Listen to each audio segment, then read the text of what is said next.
Good morning. I'm Brad Reed, Superintendent of Schools here in Great Bend. And this morning, we're at Riley Elementary School. We're going to be speaking with Joanne Blevins, the principal here, about a committee that she's heading up for our One District, One Book program this year. We're reading The One and Only Ivan. It's a great story. It teaches kids about treatment of animals and empathy and love and friendship and all kinds of good things. So welcome to Supetalk.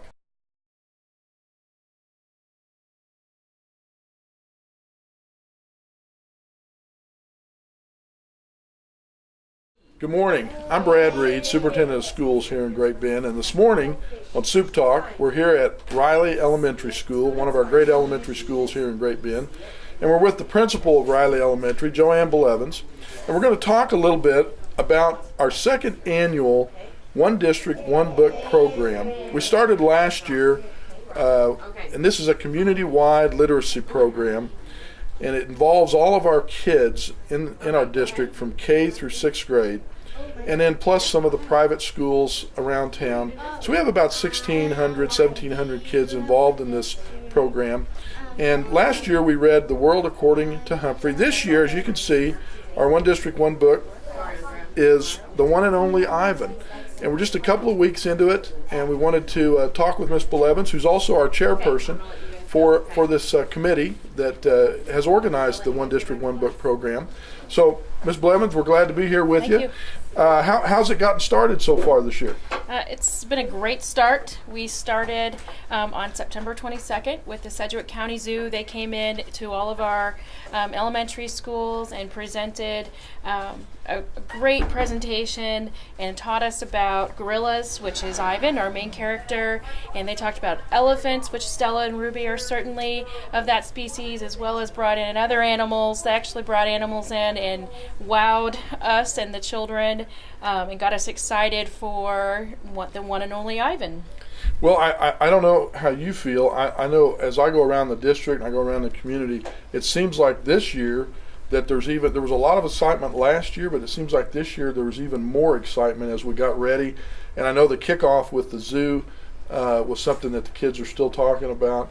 And then as we've been reading, I've noticed that this book is a little different than the one that we read last year. You want to comment on that? Sure. The committee this year, we decided The World According to Humphrey was really geared towards maybe a K2 or a K3 audience, and we decided that maybe we wanted to select a book that would also engage our 4th graders, 5th graders, and 6th graders. So we decided to select a book that maybe had a little bit more to it that would engage the older group as well this year. And so we selected The One and Only Ivan because it does evoke a little bit more emotion. It has a little bit more depth to it, evokes a lot more emotion and discussion. And so I think that has really got people talking, and the older kids are really excited and are getting the younger kids excited. And so I think, plus just knowing what we did last year with Humphrey, we were ready for the second book.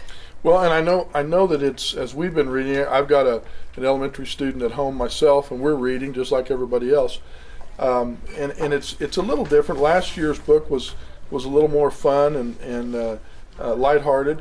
This book is you might say has a sad tone to it, at least the beginning part of it, but that tone is with a message. It is. It is. The author has really used the style of writing to really evoke emotion.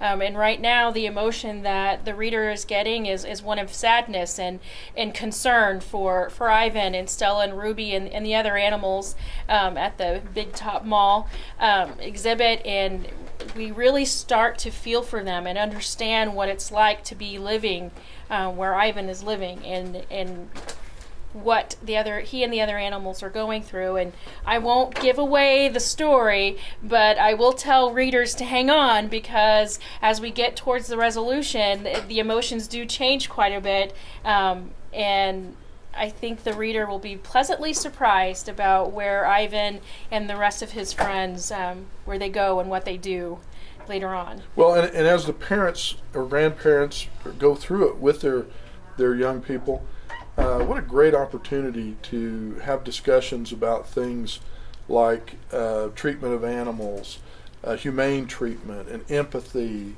and friendship, and caring, and all those kinds of issues that Absolutely. maybe we just take for granted. But this gives us a vehicle to have those discussions. Absolutely. There are places in the story and in the text that are quite concerning for the reader and for children, and this provides maybe a safe place for families to talk about what's important in their family, what's important in our communities, and what they can do to be a part of the greater good. And so I think the book really does open up the avenue of discussion among families, among kids sitting at the lunchroom table, or among teachers and community members, and you can kind of build a lot of character development through a good story, and this certainly fits the bill for that. And we've got about 3.5 weeks, I think, left in the program for this year.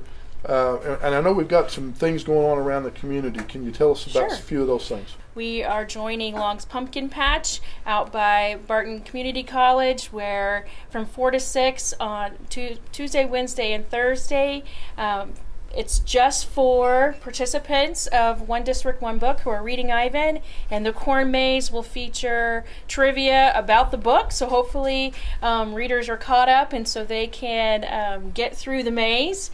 Of course, pumpkins will be available in a craft just about Ivan, and a lot of fun stuff at Long's Pumpkin Patch for that. And then we're also going to have a part of Zubu. Ivan and his crew will be at Zubu as well to end our project at the end of the month. You and your committee have just done a great job of organizing this and implementing it and carrying it out. And of course, this is what I like about the program so much, is that it's a community-wide thing. Yes, our kids are the focus, but really what we're after is better reading habits, improved literacy, and good quality family time spent in the evenings around a good book. And that's what this program is all about, and that's really what we're trying to promote. So if you haven't gotten involved, there's still time. If you've got a young one, a K through 6 student, they'll know about Ivan if you don't. If you're a grandparent and you haven't had a chance to participate, then go ahead and do that. And it'll be a great thing. You'll be glad that you did. Ms. Blevins, thank you for all your work on this, and it's going to really reap benefits for our kids and our community. The team really worked hard over the last year, and they did a phenomenal job of brainstorming and putting things together, and we hope that all the readers enjoy Ivan as much as we did in coming up with all of the projects. It's a great book. You can see we have it in English and Spanish. Try to get involved if you have it, and enjoy reading the one and only Ivan. Until next time, this is Supetalk. Thank you.